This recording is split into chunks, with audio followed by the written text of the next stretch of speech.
So hey guys, in this video I'm going to show you how you can fix your problem when it says incompatible software component detected and how to fix this. Let's get started. First, what you need to do is go over to this path, this PC, local disk C, Windows, System32 and then drivers.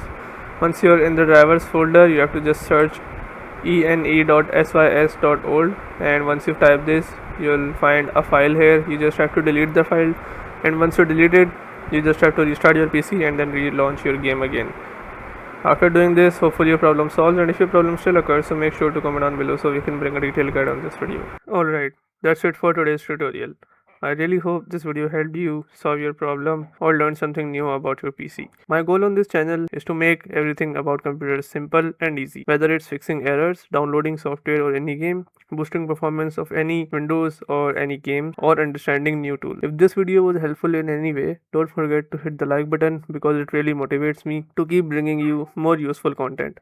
And if you're new here, make sure to subscribe and turn on the notification bell so you never miss any future tutorials, tips and PC fixes. Also, if you're facing any issues or have any questions related to computers, Windows, software or anything technical, drop them in the comments.